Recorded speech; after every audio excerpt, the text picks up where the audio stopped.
Welcome to RealWorld Psychology, where we talk about psychology and not in terms of theories or in books, but in ways that psychology affects the real world. And today I want to talk about a very famous psychologist and one of his ideas, Abraham Maslow, and the Maslow hierarchy of needs. And I want to talk about it in terms of why people make decisions that sometimes we don't understand, whether they're good or bad. Some people are very content chasing things that have nothing to do with money when we are in a position where all we care about is money. And then there are times when people do something like maybe steal or cheat or something that can get them in excessive amounts of trouble, and it doesn't make any sense.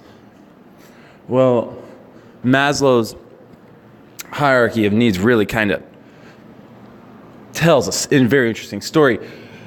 Now, caveat to all this is that in the probably past decade or so, maybe the past 2 decades, there's been a lot of refute about Abraham Maslow's research and ideas, mainly because he was more of a, what's the best way to put it?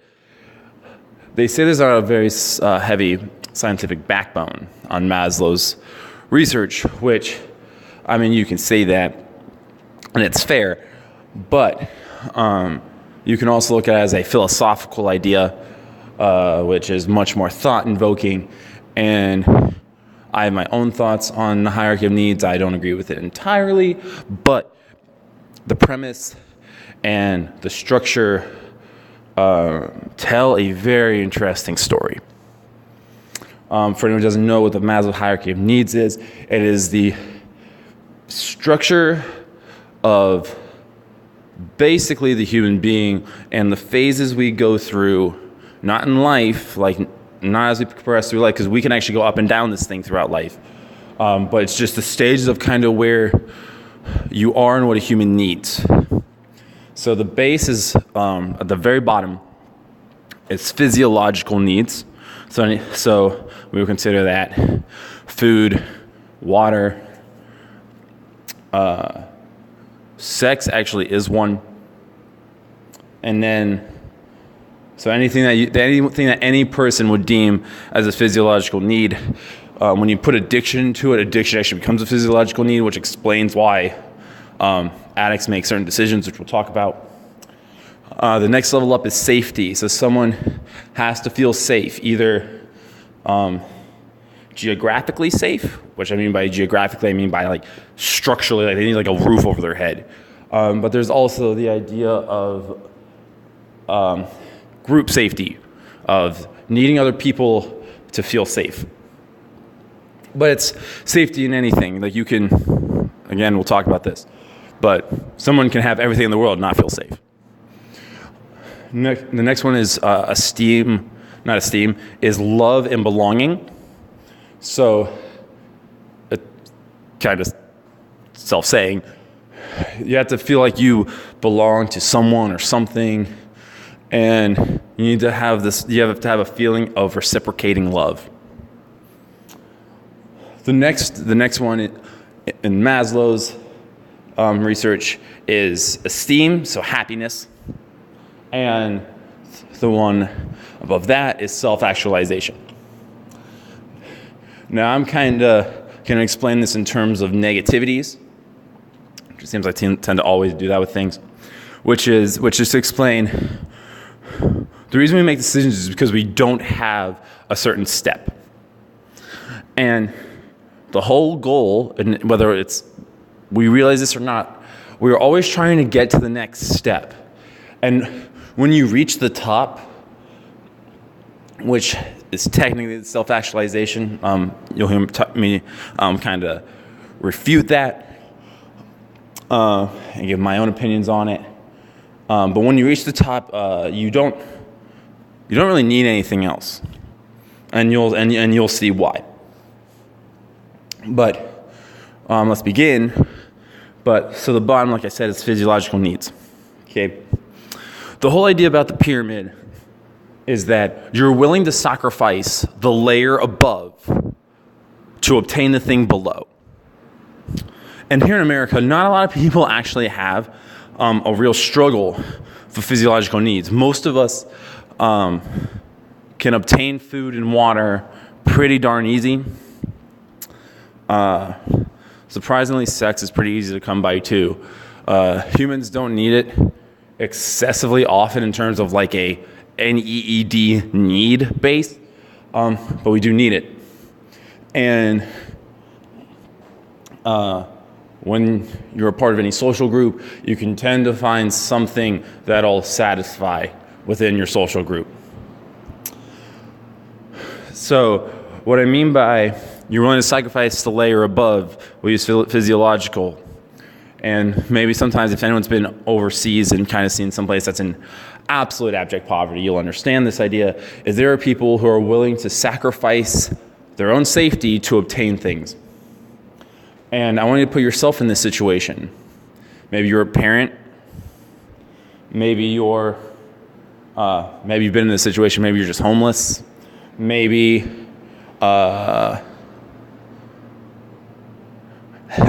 you have everything you need and you just need more. Maybe you need more money. You're willing to sacrifice your safety. You're willing to do something that is dangerous to get that thing. So if you need food, you don't care if you're illegally stealing out of a trash can and can send you to jail. You're hungry. You need it. You don't care if you have no money for some type of, we'll go to the addiction side. You need your money for drugs. Has become a physiological need for you. You're willing to break into that house and take all the copper piping out and sell the copper piping for a few $100 so that you can go feed your cocaine and heroin addictions. You're willing to get in fights. You're willing to mug people and risk yourself getting beat up to obtain these physiological needs. You're sacrificing your safety. You don't care because you need these things.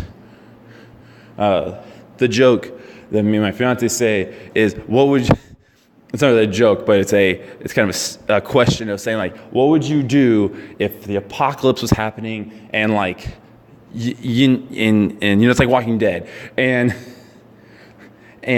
we had no food, and my fiance, like without skipping a beat, says, "What are we out of? Are we out of cat food or are we out of human food?" Because we have cats, and I go, for the sake of argument, let's say we're just out of cat food, and the cats can eat our food, but we have food, And you can have a base, a shelter, weapons, have all this stuff in this apocalyptic time. What do? You leave. You leave your safety net. You leave it all because you don't have a choice. Like you need to sacrifice the safety to get the physical. Now, what if you had a farm in your base, in your apocalyptic base? It's like, well, then you wouldn't not have your physiological needs. They'd all be met. Your physiological needs would be met. You wouldn't have to leave your safety. Now, let's say all your physiological needs are met, and we're going to move up to the safety level. So now, all your physiological needs are met. You have food, you have water, you have some type of physical companionship that meets the sexual part. Because trust me, you don't have sex for a significant amount of time, and there isn't like a legit substitute, you can kind of go a little bit banana bonkers. Because lust is actually like a real physical thing. It can actually affect you in some certain interesting ways. But that's for another talk. So if you are hunting for safety, you're willing to sacrifice the next level up, which is love and belonging, to feel safe. And we see this in terms of things like gangs gangs are not a safe place. People get shot all the time in gang feuds and stuff like that. You see relationships where it's it can be a husband or wife is abusing the other. You see people who are in jobs they just absolutely despise. And it's like, well, why are you doing this? Like, there's better out there. There's better. Like, you should chase your own happiness. Guys, they're like 3 levels below happy. Like, they're not even worried about happy. They're worried about safety. They're willing to sacrifice love and belonging for the safety aspect. And we'll say, go about the gangs. If you're in a rough and tumble neighborhood, you're either solo or you're part of the group. And if you're solo, you're not safe. You are in dire danger all the time. And it's better to be part of one of the groups and have someone watching your back than to just be alone. You see people in relationships who, and this is where it comes like literally inside your own head, psychological. You feel like as a single person, maybe financially you're not secure. You're not secure in yourself, so you feel in danger. So you need someone else. Well, we see those people where they marry someone who they don't really want to be with. And you look at them and you go, they don't belong together in terms of like they don't love each other. Well, or at least one side doesn't love the other. And the whole reason they're sacrificing their perfect mate, I guess you could say, for the safety of just being in a relationship. And then once you're knee deep in that, you can't even leave. So even if you do find your perfect mate, you're stuck there. And what if you leave and then the other person who you really want to be with says no, and now you're really alone? It's just a very unsafe situation. So you're willing to sacrifice this love and belonging. And for those of us who have found love and belonging, we look at people, we go, well, it's not that hard. You eventually find someone, and that eventually thing can be absolutely horrifying for people, because what if you don't? Next is, and going back, and we're going to stay on safety. There are people who make very poor choices to stay safe. So, you will do things that the group dictates so that they don't kick you out. So, if you're, say you're popular, and this can be in the corporate world, you're in this department, you're in some bigwig department.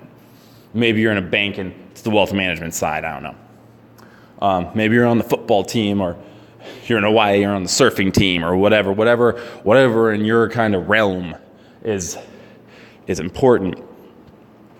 You will do what the group requires of you to stay. Now, if you don't really like the group, and you know that you're just there for like the safety aspect, for the popularity, for the power, because you don't want like their wrath thrown on you, you'll kind of do the bare minimum. You'll kind of half-ass it, but just enough to make them all think that you're with them. But you'll do things. For example, if you're like I said, you're on one of these sports teams, it's like the old 80s movies, they'll shove like the academic nerd's head down a toilet, or like stuff it in the toilet, whatever, bully everybody. Of course, the hilarious thing now is that nerd is more likely to make triple the money as the athlete, because they're going to move to Silicon Valley and work at Facebook and code and make $200,000 a year, and good luck making the NFL to you.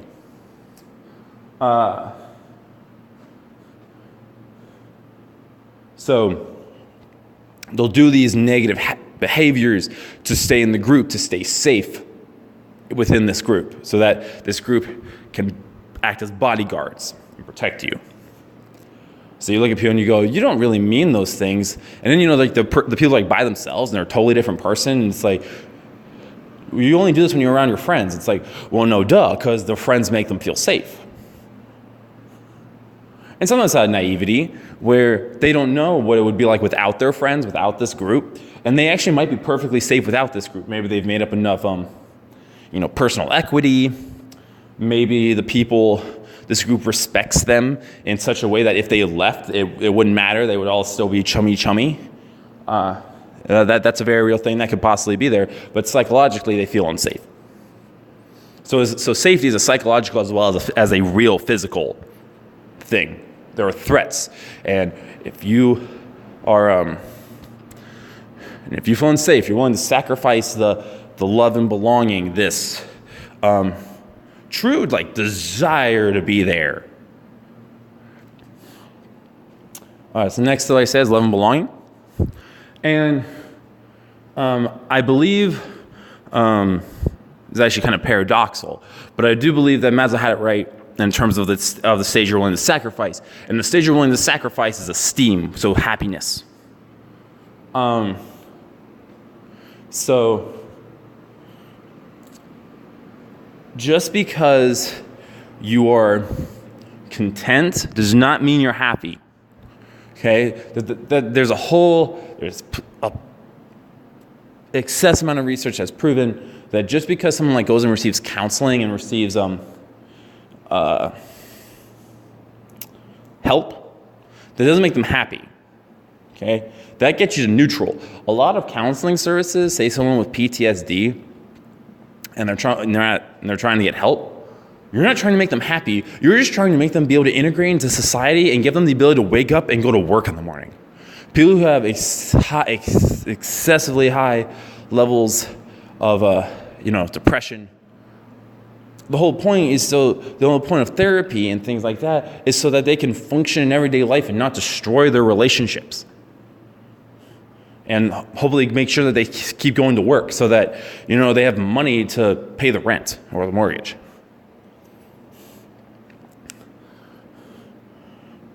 So, and then there's a subclass of psychology called positive psychology, and that deals with nothing but having a neutral human and making them happy. And you can deep dive into positive psychology like mad. It's only been around for a few decades, and the founders are still alive doing a lot of really great research. But so love and belonging is not happiness. You can feel like you belong and you can feel loved, but it doesn't mean you're actually happy.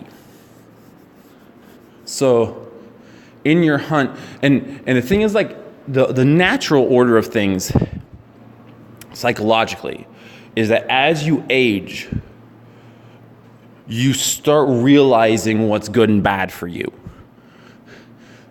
And you'll start realizing that you're hunting for that next level, and you're willing to walk away from what you have now to get there. So, and you'll see this example in this one. So love and belonging, you're willing to sacrifice happiness. So say you're single, say you're almost 40, and that's not like you've been single your whole life. You've been in relationships. Maybe you've had a rock solid long one somewhere along the line. Maybe you've been single this whole time. And we use the word settle, right? There are young people who settle too, but they have time to kind of hop out of it if they really want to, which has its own negative side effects, but that's beside the point.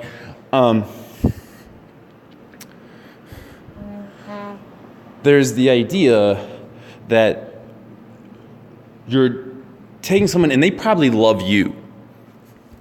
And so you feel loved. You feel like you belong. You feel that they won't leave you. But the thing is that you're content, but you're not happy. And you get a lot of this with physical stuff, with, shopping, I'm shopping, and then you buy a whole bunch of stuff, and you go home, and you have all this stuff, and the next day, you're actually not happy. It was a short-term feel good. And that's what this is. Every day is this kind of little like, I can just stick around.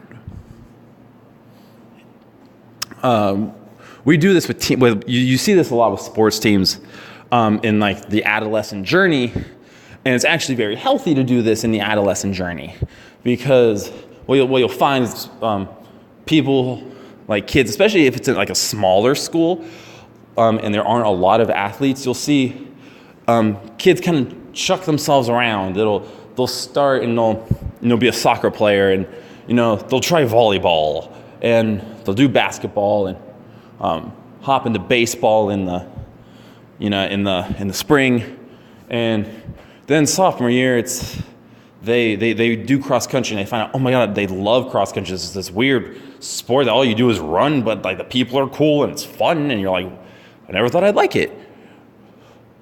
Or maybe it's something like field hockey, where you get in there, you've never held this weird candy cane shaped stick before, and you don't know what you're doing with it, and next thing you know, you just mesh with this group of people, and you find out you love this sport. And the whole idea in adolescence is that this is the time to, quote unquote, find yourself. So we actually encourage this hunting for belonging, and it's okay to hop out. So people will sacrifice their happiness, to try in this new sport, because they don't know if they're going to like it. It's really there's a lot of uncertainty, but they're hunting for this belonging, and they'll get in there, and if they're not a fan of it, if they don't enjoy it, they still belong. Like, they're still there. So we're trying to encourage these kids to find the esteem. We're trying to help them find the happiness, and hopefully, they eventually land in a sport that they like, that they actually get happiness out of, that they feel like they belong so much that the person next to them that these two people can look at each other and actually be proud of where they are. So, but as they get older, we're not as willing to do that. So we start settling, and we give up this happiness, and we just kind of stay where we are. And this is good and bad, because not all our relationships are these types of compromises. You can have an outstanding marriage, or just relationship with a partner, or amazing friendships that you are at the esteem level, like you are happy with it. You are happy with your personal life, and then your work is just kind of meh. You work for a big bank, or you work for a big insurance company. You might even work for some manufacturing company. You name it, and you just belong there. You're just there. They just pay the bills. But this other side of life is at the esteem level, and you're content with that. Most of these people have different missions than just the climb the corporate ladder type of idea. They have 3 kids. They consider themselves a mother and a father, and their goal in life is to launch these kids into the world. And a job's a job. A job pays the bills. So, but then you have things flip the other way around, where they love their job. They're rising up the ranks to making all this money, and they go home, and it's like no kisses on the cheek, no I love yous, just neutral belonging. We belong together, but that doesn't mean you're happy. So now, the final 2 stages are an interesting mix, because psychologically you can flip them.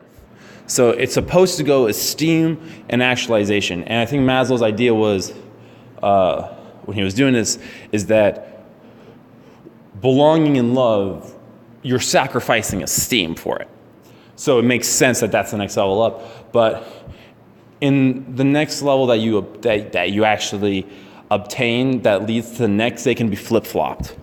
So there are people who obtain their happiness, and then they are self-actualized, which means that they are basically content with the world.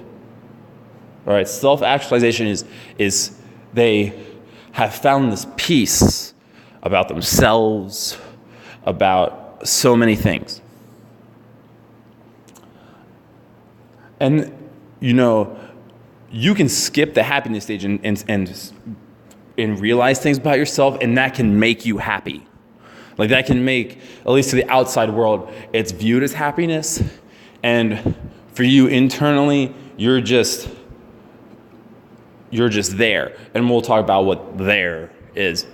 But you can also be in an environment where you are so happy that one day you realize why you're happy, and that will lead to your self-actualization. So these last two can really be flip-flopped, which is kind of my critique, I guess you could call it, of Maslow's hierarchy, but it's an excessively small critique that is excessively kind of unimportant. But we'll go through both ideas. So say you have all the food, water that you can need, shelter. You now feel safe in every way you possibly can feel safe. You now have love and belonging. So you're in a relationship, you're in a career, you're in friendships, you're in whatever that make you feel like you're a part of something. You're a part of something. So we'll do esteem and self-actualization. To be happy, people will give up the self-actualization aspect of themselves. And when you do that, what is occurring is you're basically you're kind of latching yourself to the world. That's kind of a good way to think about it. You're firmly planted on solid ground, and that can be good and that can be awful. Because you can connect your own happiness to things, right? I make $100,000 a year, which means I can have pretty much, like whatever I want because I'm financially sane. I know what I'm doing with my money. I have retirement, I have a beautiful family, and I'm just happy. I'm just happy. There are people who they just accomplish goal after goal after goal, whether it be physically or relationship-wise or career-wise. Maybe they're accomplishing all three together. Hell, even spiritually. These things there's a lot of spiritual pride in the world, guys. There's a lot of spiritual pride. And so there are people who are happy because of this level of spirituality that they feel they have when, well, we'll stay off that topic. But, so you're happy, but the whole reason you don't have self-actualization is because if any of these things are taken away, your happiness is snapped away as well. Because your happiness is connected to something. And if these things, and these things might be permanent things, like they're not actually going anywhere. Like you're in this happy marriage, like the only way it's going away is if it's like you get divorced. Well, I mean, what if you don't have a say in that? Like you find out that your spouse is cheating on you. And I'm not talking about like guys cheating on their wives. Trust me, guys, wives cheat on their husbands. Okay? That's a thing too. That is a very real thing too. You're in this amazing career, and let's say you're part of a startup, and it's doing amazing, and out of nowhere, funding gone, boom, startup gone. Overnight, gone, nothing. was doing awesome, had $100 million in sales, had the next round of something coming up, and next thing you know, people back out. Your $100 million in sales means nothing. Company gone. All this work you've done, gone. So your happiness is connected to things. That's where the esteem that's why the esteem is different than the self-actualization. And here's a really, kind of the best way to explain self-actualization is that you are happy without it being connected to anything. And so life becomes very excessively fluid. Bad things can happen to you, and it's a long-haul vision. It's the idea that at 110 years old, you're going to be dead one way or the other. And that this life is something to really appreciate and not take for granted. And, I'm going to enjoy every darn second of it. I'm going to enjoy my kids while I can. I'm going to enjoy this cool job while I have the chance. Maybe you don't have the cool job. You might put yourself in a position where you're in a job that has a crap ton of vacation time or has like this crazy flex schedule. My sister's a nurse, and she can do like 3 days on and 4 days off, which she can manipulate the schedule so she does 3 days, then has 8 days off because she'll do 4 days off, and then like the next week is like the first 4 days of that week she'll have off. Won't take a darn minute of vacation time and end up like in London. It's like you don't need to take any vacation time, and she's just like kind of out there doing stuff. Like, you can do that. And so you manipulate your world to just be this flow of, we would call it happiness, but it doesn't really always have to be like the feeling. It's more of a feeling of content. Because when we think of happiness, we think of excitement and doing all that stuff. And guys, the world is a very tragic place. Stuff happens here all the time. Awful things happen in this world all the time, along with many good things. But just turn on the news. Everything is boom, boom, boom. Bad, bad, bad, bad, bad, bad, bad, bad, bad. Some good, bad, bad, bad, bad, bad. There are a few psychologists in their lectures. I would highly recommend you guys find lectures on YouTube and stuff and really listen to them and just even have them in the background and stuff. You'll learn a lot, and you'll hear people, especially kind of in the positive psychology world. And in other places, like developmental psychology, you'll hear people basically say, when you experience happiness, you experience true happiness, hold on to it because it's probably going to last 30 minutes. And then, you're going to go through life for a while, and it could be years, and then you'll experience another thing of crazy happiness. So true happiness, the people who are living their dream, sometimes aren't at the self-actualization stage. They're at the esteem stage because they're happy.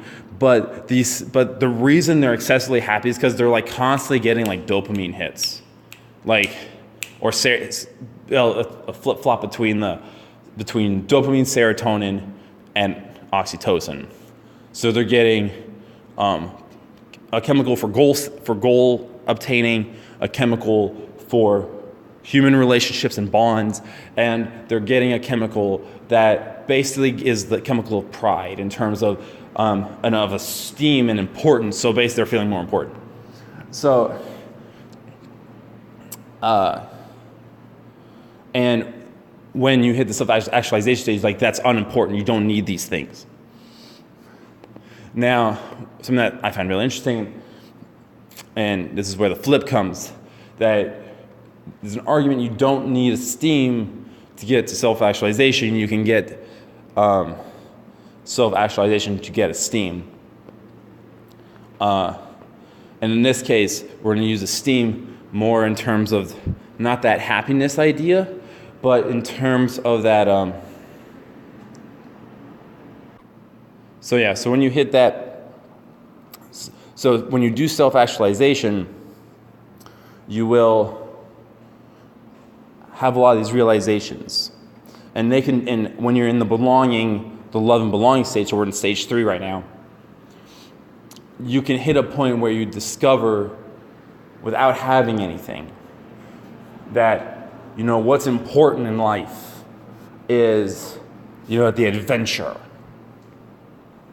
And you see this kind of like with like backpackers, right? You'll meet these people who are like, if any of you have ever met some like the crazy like Thailand, Vietnam, like Southeast Asia backpackers, it's the dudes all somehow look really similar. They all have beards and they all have long hair. Some of them even have like top knots, like Japanese top knots. But they're just these like really kind of happy, very specific type of person. And you'll chit chat with them, you'll find out they're like bartenders and they're like in the service industry, they're like kind of easy to get jobs. I Ubered a guy he worked in manufacturing, and his whole thing was he would go to someplace in the United States, and you'll understand what I mean by someplace, and he'll get a factory job, and it can be some small ass little town, and he'd save up like 10 grand, it'd be however long it took him to get 10 grand, it didn't matter, however long it took him to get 10 grand, and he'd be like super frugal, he'd eat like rice and ramen, and what he would do is he'd get this 10 grand, and he'd basically go to them and say, hey guys, I quit. If you guys will take me back, I'll be back. I don't know when I'll be back, but will you take me back? And if they say yes or no, if they said yes, he might come back. And if they said no, he'd be like, that's fine, I don't care. And he'd pop a ticket to just somewhere in the world. And normally there's someplace really cheap. So he said he spent a year in Budapest. He spent a year running around Southeast Asia between Thailand, Cambodia, and Vietnam. His girlfriend was from Laos. Like, just this epic adventure of just living life. And good luck finding someone who just seemed happier. But, like that, it makes total sense in terms of humans are adventurous creatures. We were actually never really designed to live in communities this large, like cities. Like, we were never really designed to live in communities this large. We were designed to be hunter-gatherers. That's what we were early on. So the group was nomadic and moved. And we designed ourselves. We didn't design ourselves. We evolved into these creatures that could survive hunting mammoths, surviving saber-toothed tiger attacks, this, that, and the other. We discovered that if you grew things and you settled down, life got easier. It was safer, right? It was safer to build a building, put yourself and your family in it. It was safer against saber-toothed tigers. And then those things just grew and grew and grew. Well, there are people who really hold on and have really discovered this idea that, happiness isn't based off this crazy career. It's not based off the money I have. It's not based off of, having a startup and starting it and making millions. Some people, their happiness is discovered by they hop on an airplane and they realize,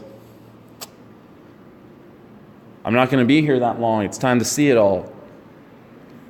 And you'll have people who do this not like in the world traveling sense, but are like excessively maybe artistic, and they write and they draw, and you'll see stuff where they don't really care about anything else, but they're just happy. And you're trying to talk about kind of worldly things, and they don't really care. And so it's not even really that they skip, that they switch esteem In self-actualization, it's more of the idea that they just skip esteem altogether. And that they've hit this point where their happiness isn't based on anything. Because even if, say air travel got destroyed and you couldn't fly anywhere and they couldn't go on these epic adventures, they'd still find they'd find some way to do an adventure. Because their happiness isn't based on things. It's based on themselves. And self-actualization is very strongly internal satisfaction. It's an internal happiness. Even though we can argue day and night about if it's really happiness. But this is kind of one of the issues that we find in the world today, where a lot of people are hunting for happiness. They're going after happiness. Well, the thing is, though, a lot of times they're trying to circumvent Maslow's hierarchy. And not only are they trying to subvert the hierarchy, they don't even know what happiness feels like. So what does it feel like? When do I know I'm happy? When do I know I'm happy? So you could actually be happy and then be miserable because you don't know you're actually happy.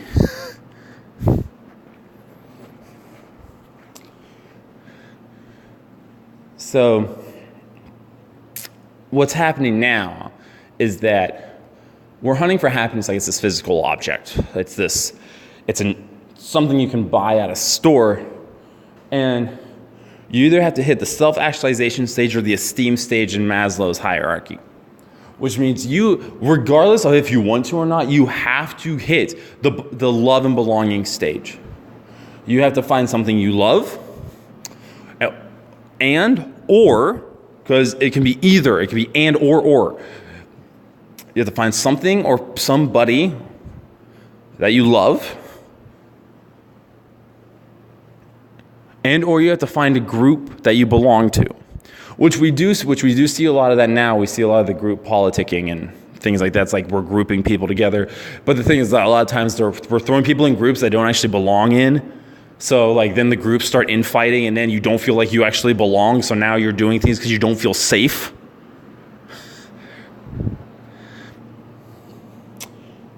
Yeah, that's a biggie. Putting yourself in a group, saying you belong there, and then all of a sudden the infighting starts, and now not only do you not belong, but you don't feel safe. Like, that gets fun. That has all kinds of consequences, because half the time you're stuck. So people are hunting for this happiness, and you have to get to the belonging stuff first, and a lot of people want to skip that because it's work. It's work. You want to be in a happy marriage, a HAPPY happy marriage, or even just a happy relationship. You can't just wake up every day, say good morning, go down and eat breakfast, both go to work, see each other right before bed, kiss goodnight and go to bed. Like, you can't, the relationship cannot be maintained that way. It takes effort. It takes fun plans and spontaneous plans and, stupid pets that make you laugh and, stories to tell other people. It takes real work. It's a choice every day. And there are days you ain't on the happy scale. You are not happy. There are days you are not happy. But we see people who are, and we envy them. And it's why a lot of violence is happening in the world. We want what other people have, and we think we can just rip it from them. Like, we feel like we can rip it from them and then give it to ourselves. But in reality, all you're doing is ripping something from somebody else and putting yourself in a corner. So you're hurting two people. You're hurting them and you're hurting you. So